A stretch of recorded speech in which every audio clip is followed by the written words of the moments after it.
Bonjour Igal Palmore.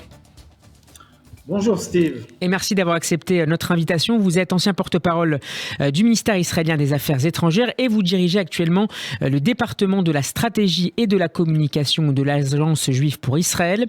Après le bombardement russe de la tour de télévision ukrainienne à Kiev hier qui a endommagé le mémorial du massacre de Babi Yar pendant la Shoah, le président ukrainien Volodymyr Zelensky a appelé les juifs du monde entier à venir en aide au peuple ukrainien. Ne restez pas silencieux, les a-t-il enjoint. Nous a-t-il enjoint, devrais-je dire, en tant que responsable de l'agence juive et ancien diplomate et évidemment citoyen d'Israël, quelle réaction, Igal Palmore, suscite chez vous cet appel de Vladimir Zelensky? Je dois dire qu'on est tous touchés d'abord par la situation. Alors, une petite difficulté à écouter Igal Palmore. Igal Palmore, est-ce que vous m'entendez? Oui, je vous entends très bien. Parfait. Alors, on a un petit souci de connexion, mais ça va mieux. On vous écoute. D'accord. Alors, j'ai dit que nous sommes tous très profondément touchés par la situation dramatique que vit l'Ukraine ces derniers jours. Bien avant les dommages subis par le mémorial de Babi Yar, quelque chose qui, évidemment, est tragique et regrettable, mais face à la situation du pays tout entier, un pays qui est livré à lui-même et doit combattre pour son existence même et pour sa liberté face à un ennemi énormément mieux équipé et plus nombreux.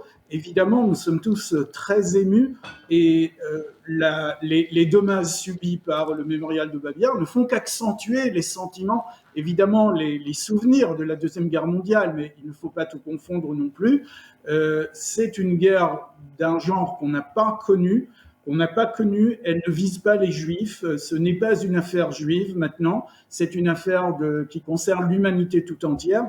Et nous, en Israël, en tant que, évidemment, un pays, un peuple qui veulent prendre parti dans la vie de l'humanité, dans la société des nations, dans la famille des nations, nous faisons tout ce que nous pouvons pour aider les Ukrainiens à résister face à l'envahisseur. L'ancien directeur de l'agence juive Natan Sharansky, qui est actuellement à la tête du board du mémorial de Babi Yar, a dénoncé hier l'instrumentalisation de la Shoah par Vladimir Poutine pour justifier son invasion, qu'il qualifie d'illégale. La Russie évoque en effet ces derniers jours et ces dernières semaines une entreprise de dénazification de l'Ukraine. Est-ce que vous partagez, Igal Palmore, cette analyse de Natan Sharansky? Oui, tout à fait. Natan Sharansky a absolument raison. Ce que fait la propagande russe, nous devons le rejeter catégoriquement. Déjà, l'agression contre l'Ukraine n'est pas justifiable, mais alors ajouter à cela une tentative de présenter l'Ukraine avec son président juif, avec un ministre de la Défense juif, avec un ancien Premier ministre juif, un pays démocratique, présenter l'Ukraine actuelle comme une sorte je ne sais pas, d'un complot nazi, le nid des aigles, le bunker de Hitler.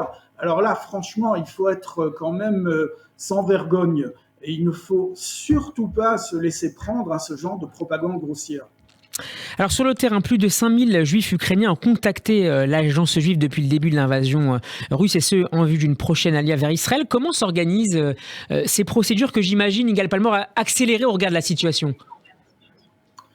Oui, alors c'est évidemment très compliqué d'accepter, de faire venir et d'accepter les Olim d'Ukraine, vu la situation sur le terrain. Il est extrêmement difficile de les faire sortir du pays. Mais une fois qu'ils parviennent à traverser la frontière, nous avons des hommes et des femmes de l'agence juive déployés dans 5 pays sur 6 passages frontaliers. Ils sont là pour prendre en charge les juifs et les juives qui sortent d'Ukraine, qui veulent venir en Israël. Ils sont logés sur place. Notamment en Roumanie et en Moldavie, c'est ça? Pardon? Notamment en Roumanie et en Moldavie, c'est bien ça?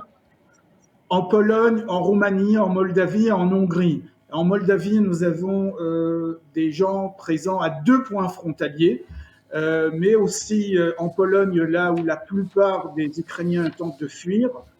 Nous avons donc préparé des logements, nous les tenons là-bas et je vous donne un scoop qu'on n'a pas encore publié. Le premier vol de Olim d'Ukraine atterrira en Israël, si Dieu le veut, dimanche, avec 200 Olim à bord. Est-ce que ça s'est amené à se développer encore de manière assez forte dans les prochaines semaines au vu de l'aggravation de la situation et à peut-être quelques heures ou quelques jours d'un assaut majeur contre Kiev ? Oui, tout à fait. Nous avons reçu jusqu'à présent 4000 demandes d'Aliyah en 5 jours. Le problème, c'est comment transformer ces demandes en véritable Aliyah, alors que sortir d'Ukraine est extrêmement difficile. Nous avons tous vu les files d'attente monstrueuses devant les passages frontaliers. Et à cela, il faut ajouter l'ordre des autorités de Kiev d'empêcher de sortir du pays tout homme au-delà âgé de plus de 18 ans. Donc pour les familles qui souhaiteraient faire leur Aliyah, il s'agit là de faire un choix déchirant. Laisser le père derrière et peut-être un grand frère et partir en Israël, ou alors attendre ou tenter le tout pour le tout et tenter de s'infiltrer. On ne peut pas les conseiller, évidemment. C'est un choix qu'ils doivent faire, c'est un choix dramatique. Et donc, vous comprenez les difficultés objectives auxquelles font face aujourd'hui les Olim d'Ukraine avant de pouvoir venir en Israël. Yigal Palmor, on attendait la semaine dernière la nomination du nouveau président exécutif de l'Agence juive pour Israël. Le choix a finalement été reporté et le Jérusalem Post révélait hier l'existence de tensions autour du président par intérim Yaakov Agoel, à la tête par ailleurs de l'Organisation juive mondiale. Sans rentrer dans les détails évidemment de l'institution, est-ce que cette situation entrave selon vous à la fois l'action et l'image de l'Agence juive comme le suggèrent certains candidats à la présidence ? Oui, il faut avouer qu'une situation que nous vivons depuis 8 mois, c'est-à-dire une organisation sans président, avec un président par intérim, et les difficultés que l'on connaît à élire un nouveau président ou une nouvelle présidente, tout cela n'est pas bon pour l'image que donne l'organisation, c'est tout à fait certain. Ça donne une image vraiment déplorable, alors que c'est une organisation vénérable qui avait eu comme président Ben Gurion à son époque, Moshe Sharet, et dernièrement Nathan Sharansky et Isaac Herzog. Je ne crois pas, en revanche, que cela entrave en quoi que ce soit le travail des professionnels de l'agence. Nous sommes maintenant en situation d'urgence depuis quelques jours, et je crois que toutes les branches de l'organisation répondent à l'appel de façon extrêmement efficace.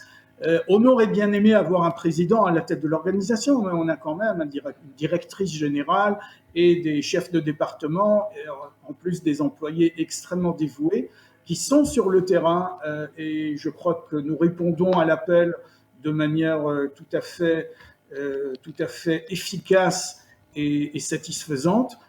Ça va durer encore longtemps, bien sûr. Maintenant, pour ce qui est du choix du président, malheureusement, je crois que ça va durer encore quelques mois. Et eh bien, on fera avec. On n'a pas le choix. C'est une question de politique, ou je dirais de politique politicienne, hein, il faut bien le dire.